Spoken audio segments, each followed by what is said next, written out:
مسلمانوں، اللہ تبارک تعالیٰ نے قرآن جیسی دولت سے ہمیں مان کیا ہے۔ قرآن کے رکھتے ہوئے دیکھو وہ گھوڑا جس پر رسول اللہ صلی اللہ علیہ وسلم سوار ہوئے، کائنات کے گھوڑوں کے اندر قیمتی گھوڑا بن گیا۔ وہ خچر جس پر نبی سوار ہوئے، کائنات کے اندر خچروں میں سب سے قیمتی خچر بن گیا۔ دنیا کے اندر ہزاروں پہاڑ ہیں، لیکن کیوں اور پہاڑ کی عزت کی جاتی ہے؟ دنیا کے اندر پہاڑوں کے ہزاروں غار ہیں، کیوں غار ہرا کی عزت کی جاتی ہے؟ اس لیے اس کی نسبت رسول اللہ صلی اللہ علیہ وسلم کی طرف ہے۔ دنیا کے اندر ہزاروں شہر ہیں، لیکن مدینہ کو طیبہ کیوں کہا جاتا ہے؟ مدینہ کو طوبہ کیوں کہا جاتا ہے؟ مدینہ کے اس سرزمین کے حصے کو ریاض الجنہ کیوں کہا جاتا ہے؟ مدینہ کے قبرستان کو جنت البقیع کیوں کہا جاتا ہے؟ اس لیے کہ اس کی نسبت رسول اللہ صلی اللہ علیہ وسلم کی طرف ہو گئی۔ ایک قبرستان کی نسبت رسول اللہ صلی اللہ علیہ وسلم کی طرف ہو گئی، کائنات کے قبرستانوں کا سردار بن گیا۔ ایک غار کی نسبت رسول اللہ صلی اللہ علیہ وسلم کی طرف ہو گئی، اللہ نے کلام پاک کے اندر اس کا تذکرہ کروایا، اذ ہما فی الغار اذ یقول لصاحبہ لا تحزن ان اللہ معنا۔ ایک غار، غار ہرا، اللہ کے نبی صلی اللہ علیہ وسلم ذکر و اذکار کیا کرتے تھے۔ آج دنیا کے پہاڑوں کے اندر وہ پہاڑ قیمتی بن گیا۔ بہت کا پہاڑ نبی محبت کیا کرتے تھے، وہ جنتی پہاڑ بن گیا۔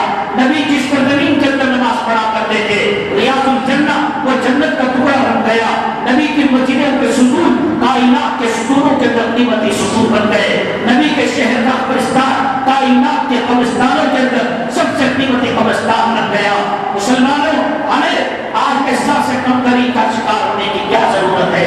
اگر وائٹ محل نہیں ہے، وائٹ ہاؤس نہیں ہے، کوئی فکر کی بات نہیں ہے، دولت نہیں ہے، روپیہ نہیں ہے، پیسہ نہیں ہے، مملکت نہیں ہے، سلطنت نہیں ہے، حکومت نہیں ہے، ایک انا اعطیناک الکوثر کی صورت ہمارے لیے کافی ہے۔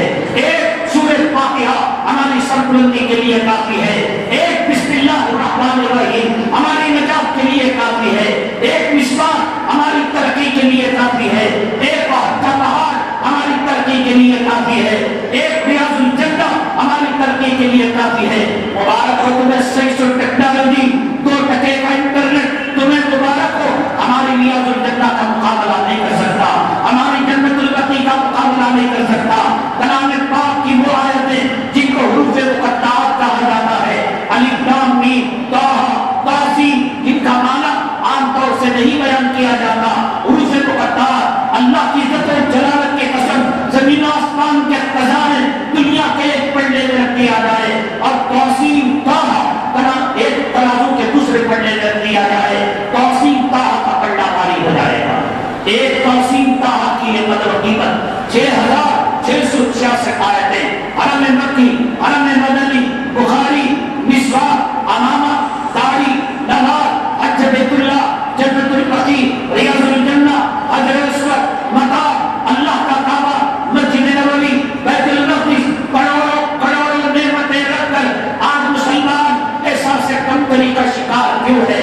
آج مسلمان نے کلام پاک کی عزت کو چھوڑ دیا، کلام پاک کے حامل کی عزت کو چھوڑ دیا، مسجد کی عزت نہیں، غیروں کے طریقوں پر چلنے لگا، سور کھانے والوں کے طریقے، کتا کھانے والوں کے طریقے، ماؤں کو بسترے میں سلا کر ان کا بلاکار کرنے والوں کے طریقے آج کے نوجوان کو پسند ہیں، لیکن اسے صحابہ کا طریقہ پسند نہیں، اسلام کا طریقہ پسند نہیں۔ مسلمانوں، آج ہمیں وہ عزت مل سکتی ہے، وہ مقام مل سکتا ہے، وہ درجات مل سکتے ہیں، حکومت کے ذریعے سے نہیں، سلطنت کے ذریعے سے نہیں، روپیوں کے ذریعے سے نہیں، مال و دولت کے ذریعے سے نہیں، زمین و آسمان کے خزانوں کے ذریعے سے نہیں۔ وَلِلَّهِ الْعِزَّةُ وَلِرَسُولِهِ وَلِلْمُؤْمِنِينَ وَلَٰكِنَّ الْمُنَافِقِينَ لَا يَعْلَمُونَ۔ عزت اللہ کے لیے ہے، عزت رسول کے لیے ہے، عزت داڑھی رکھنے میں ہے، عزت داڑھی بڑھانے میں نہیں ہے، عزت اسلامی لباس میں ہے، عزت یہود و نصارہ کے یونیفارم میں نہیں ہے، عزت پردے میں ہے، عزت رنڈیوں کے کپڑے میں نہیں ہے، عزت حلال کے اندر ہے، عزت حرام کے اندر نہیں ہے، عزت نماز کے اندر ہے، عزت غیر اللہ کی پوجا کے اندر نہیں ہے۔ وَلِلَّهِ الْعِزَّةُ وَلِرَسُولِهِ وَلِلْمُؤْمِنِينَ، عزت اللہ کے لیے، اللہ کے رسول کے لیے اور ان کو ماننے والے مومنوں کے لیے ہے۔ مسلمان کہاں بھاگ رہا ہے؟ فلموں کی طرف، کتا کھانے والی قوم کی طرف، سور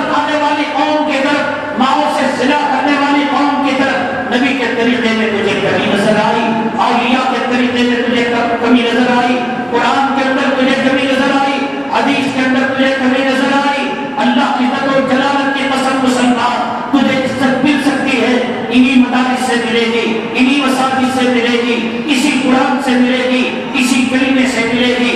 وَلِلَّهِ الْعِزَّةُ